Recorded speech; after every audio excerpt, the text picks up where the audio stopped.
ಆಮೇಲೆ ಹಂಪಿ ಇತಿಹಾಸದ ಬಗ್ಗೆ ತುಂಬಾ ಚೆನ್ನಾಗಿ ಕಲ್ಪರೇಟ್ ಮಾಡಿ ಹೇಳಿದ್ದಾರೆ. Thank you so much. ಒಳ್ಳೆ ಫಿಲಂ ನೋಡ್ದಂಗೆ ಫೀಲ್ ಇತ್ತು. ಯಾವ್ದೇ ತರ ಬೋರಿಂಗ್ ಇರ್ಲಿಲ್ಲ. ಎಲ್ಲಿ ಅದು ಆಕ್ಟಿಂಗ್ ಮಾಡ್ಬೇಕು, ಎಲ್ಲಿ ರೊಮ್ಯಾನ್ಸ್ ಇರ್ಬೇಕು, ಎಲ್ಲಿ ಸಂತೋಷ ಇರ್ಬೇಕು, ಫ್ಯಾಮಿಲಿ ಬಗ್ಗೆ ಏನಿದೆಯೋ ಅಂತವು ಎಲ್ಲವೂ ಅದ್ರಲ್ಲಿ ಇದೆ. Super movie.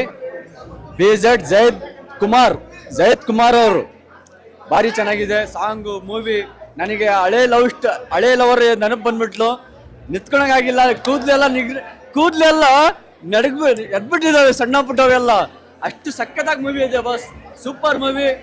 ಪಕ್ಕ 25 ದಿವಸ ಓಡುತ್ತೆ. ಎಲ್ಲರೂ ಲೈಕ್ ಮಾಡೇ ಮಾಡ್ತಾರೆ. Super movie bus. ಸೂಪರ್ ಆಗಿದೆ. ಅವ್ರದ್ದು ಆಕ್ಟಿಂಗ್ ಸೂಪರ್ ಆಗಿದೆ. ಫ್ಯಾಮಿಲಿ ಮ್ಯಾಟ್ರ್ ಇದೆ ಅದರಲ್ಲಿ. ಚೆನ್ನಾಗಿದೆ. ಜೈತ್ ಖಾನ್ ಆಕ್ಟಿಂಗ್ ಸೂಪರ್ ಆಗಿದೆ. ಲವ್ ಸ್ಟೋರಿನೇ ಇದೆ, ಫ್ಯಾಮಿಲಿ ಸ್ಟೋರಿನೇ ಇದೆ ಅದರಲ್ಲಿ. ಸೂಪರ್ ಆಗಿದೆ. ತುಂಬಾ ಚೆನ್ನಾಗಿ ಬಂದಿದೆ. ಒಂದು ಮೆಸೇಜ್ ಇದೆ ಅದರಲ್ಲಿ. ನಮ್ಗೆ ಅದೇ ಅದು ಪ್ರೀತಿ ಇದೆಲ್ಲ ತುಂಬಾ ಸೂಪರ್. ಪ್ರೀತಿ ಮಾತ್ರ ಅದು ಪಿಕ್ಚರ್ ಮಾತ್ರ ಒಂದು ಮೆಸೇಜು ತುಂಬ ಚೆನ್ನಾಗಿದೆ. ಚೆನ್ನಾಗಿದೆ. ರಚಿತಾ ರಾಮು, ಜಯೀದ್ ಖಾನು ಮತ್ತು ಇನ್ನೊಂದು ಸೆಕೆಂಡ್ ಫಸ್ಟ್ ಹೀರೋಯಿನ್ ಮಲೈಕಾ ಎಲ್ಲರೂ ಚೆನ್ನಾಗಿತ್ತು.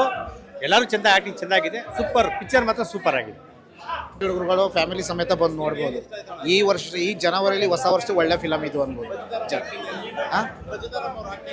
ರಚಿತಾ ರಾಮ್ದು ಚೆನ್ನಾಗಿದೆ. ಇವ್ರದ್ದು ಜಯತ್ ಖಾನ್ದು ಚೆನ್ನಾಗಿದೆ. ಒಳ್ಳೆ ಕಾಲೇಜ್ ಹುಡುಗರುಗಳು ಅರ್ಥ ಮಾಡ್ಕೊಂಡು ಈ ಫಿಲಮ್ ನೋಡಲೇಬೇಕು ಅನ್ನೋದೊಂದು ನೋಡ್ಬೋದು. ಇದೆ ಸರ್, ತುಂಬಾ ಚೆನ್ನಾಗಿದೆ. ಫ್ಯಾಮಿಲಿ ಎಲ್ಲ ನೋಡ್ಬೋದು. ತುಂಬಾ ಚೆನ್ನಾಗಿದೆ ಸರ್. ಎಂಟರ್ಟೈನ್ಮೆಂಟ್ ಆಗಿದೆ ಮೂವಿ. ಲವರ್ಸ್ಗಳಿಗೆ ಹೇಳ್ ಮಾಡಿಸಿದ್ದು ಸಕ್ಕದಾಗಿದೆ. ಫ್ಯಾಮಿಲಿ ಕುತ್ಕೊಂಡು ಆರಾಮಾಗಿ ನೋಡ್ಬೋದು. ಆಕ್ಟಿಂಗ್ ಸಕ್ಕದಾಗಿ ಮಾಡಿದ್ದಾರೆ.